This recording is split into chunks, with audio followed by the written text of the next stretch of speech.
Is that you've actually taken a new way of looking at the body. You know, that we're organisms, not machines. Yeah. That's basically it. So Yeah. how do you apply that to movement in the body in your work? The primary thing is that we're basically fluid systems that are learning to live on land. The human body, as I see it, is aquatic in its origin, and it becomes terrestrial.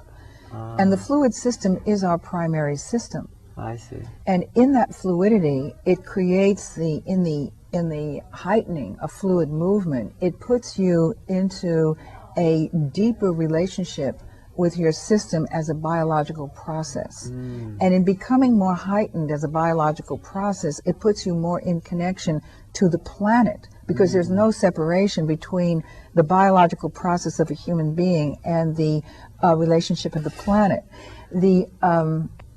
The thing that's interesting about fluid systems is that they resonate. So they don't need any time or space. And so that when you have a room, let's say, of people who are heightening their fluid system, they create one body. So if you have a room of 80 people, they create one body of 80 people. If you have 20 people, one body. If you have 3 or 4 people, one body. But the fluid system also resonates with all other fluid systems. So the fluid of the planet, the ocean, all of the fluids of the planet, and the fluid inside the planet are also part of this. This is a kind of an umbilical cord that human beings have in relation to their planet. And the planet informs us through the fluid systems, so that there is an astounding connection that earlier societies did have, and we have lost. I mean, even in our time, the whole Gaia theory, which is, some big revelation that the Earth is alive. I mean, up until fairly recently in Western culture, we had no understanding that the Earth was alive, and that it was a process, and that process was in direct resonance with human beings. We're constantly relating, and we're being informed by our planet.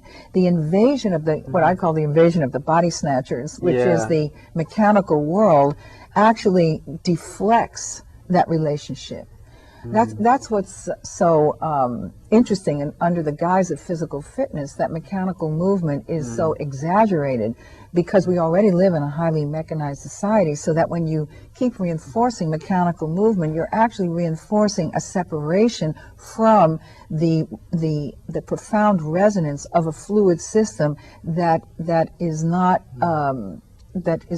sequential in its orientation. Well, I always thought it was strange or interesting that we were, 70–80% water? 87. And so is the planet, so Yes. is the Earth. So there's that just understanding and relationship. But when you say we're informed by the planet, do you mean in a biological way, not in some kind of intellectual or conscious way? In a sense that when we're able to participate with ourselves at the level of fluidity, the movement is information, for one thing. So when we start to feel very subtle movements, it's also informing us. Now, it's not informing us at an intellectual level, but it is informing us at a organismic level.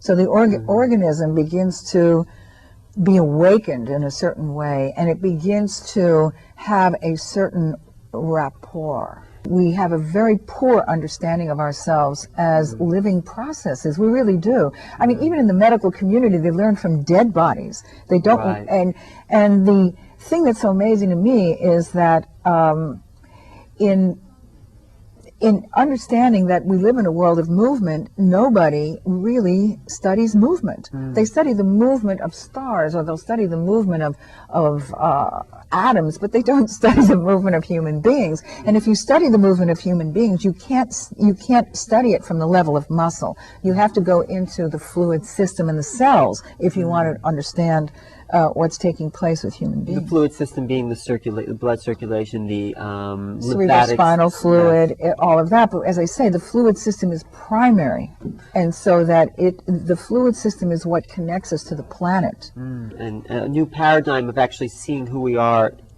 on the planet and within ourselves.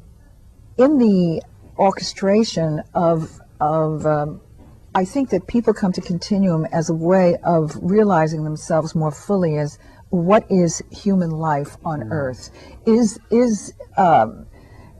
a certain way, it's the search for terrestrial intelligence. And so the beginning of it has to be the connection between organism and environment.